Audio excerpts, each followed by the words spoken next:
दोस्तों, ये कहानी है एक बादशाह और एक लकड़हारे की। किसी मुल्क में एक बादशाह रहता था जिसका नाम कजास था, और उसी इलाके में एक गरीब लकड़हारा भी रहता था जिसका नाम भी कजास था।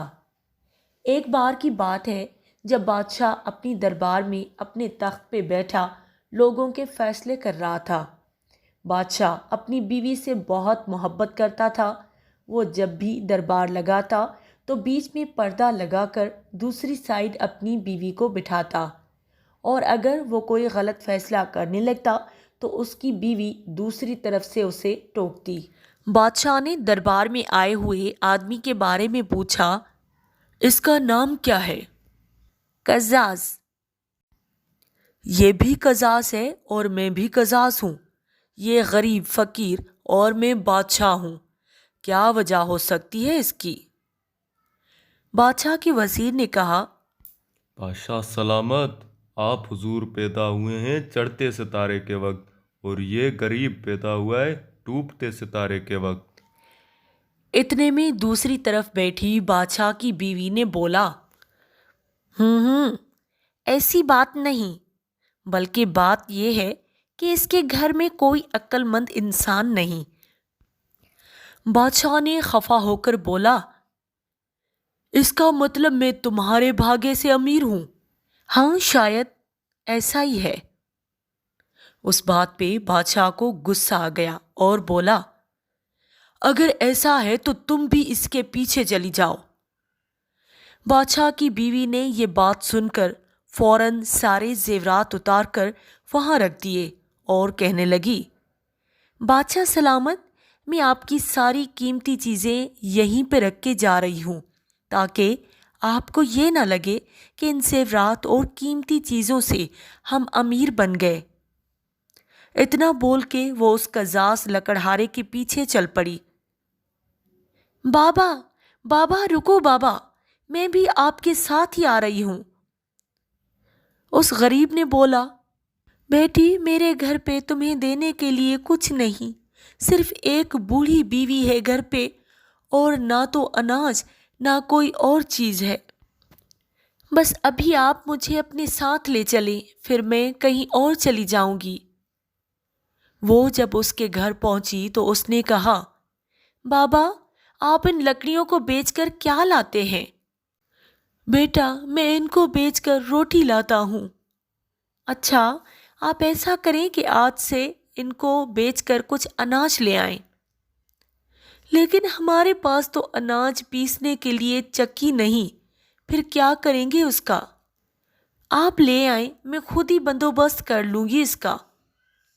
जब वो अनाज का थैला ले आया तो वो बादशाह की बीवी पड़ोस में चली गई और उनसे कहा, क्या आप मुझे चक्की में ये अनाज पीसने देंगे?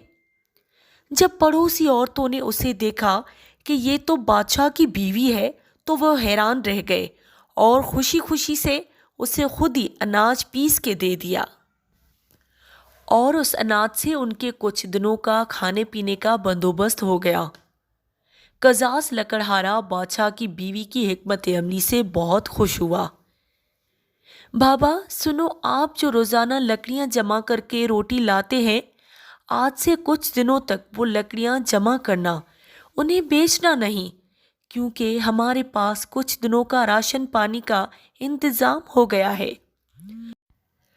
वो लकड़हारा ऐसा ही करता है, हर रोज लकड़ियां काट के जमा करता जाता है।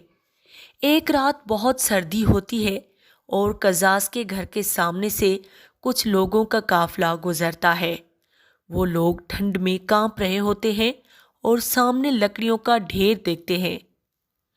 रुको, कुछ देर यहीं बैठ जाते हैं, ये लकड़ियां जला के कुछ गर्म होते हैं। और फिर वो लोग कजास की जमा की हुई लकड़ियों को आग लगा देते हैं। अगले रोज बादशाह की बीवी कजास से कहती है, बाबा जाओ वो लकड़ियां बेच के ले आओ। जब कजास वहां जाता है और लकड़ियों की जगह राख का ढेर होता है, वो रोने लगता है اور کچھ راکھ ہاتھوں میں لے کر گھر آتا ہے۔ یہ دیکھو میری پھوٹی قسمت، ساری لکڑیاں جل کر خاک ہو گئی۔ بادشاہ کی بیوی جب راکھ کو غور سے دیکھتی ہے تو اسے اس میں کچھ چمک نظر آتی ہے۔ وہ قزاز کو کہتی ہے، بابا جلدی جاؤ اور وہ ساری راکھ سمیٹ کر گھر لے آؤ۔ قزاز ساری خاک کے بورے بھر کے گھر لاتا ہے اور وہ بادشاہ کی بیوی کچھ سونے کے کاریگر بلا لیتی ہے جو اس راکھ سے سونے کو الگ کرتے ہیں۔ اس راکھ میں سے بہت سارا سونا نکلتا ہے جس سے قزاز کی تقدیر بدل جاتی ہے۔ بادشاہ کی بیوی جب اس سے لکڑیوں کے بارے میں معلوم کرتی ہے تو وہ اسے بتاتا ہے کہ وہ ایک پہاڑی سے وہ لکڑیاں لاتا ہے، اور جب جا کے بادشاہ کی بیوی دیکھتی ہے وہ پہاڑ سونے کا ہوتا ہے۔ اس طرح وہ بادشاہ سے بھی زیادہ امیر ہو جاتا ہے اور اپنے لیے ایک بہت بڑا عالیشان محل بنواتا ہے اور اپنی باقی زندگی اپنی بیوی کے ساتھ وہیں عیش سے گزارتا ہے، اور بادشاہ کی بیوی کو بادشاہ معافی مانگ کے واپس لے جاتا ہے۔ اگر ویڈیو پسند آئے تو لائک، شیئر اور سبسکرائب ضرور کر دیں۔ آل بیل آئیکن کو دبانا نہیں بھولیں۔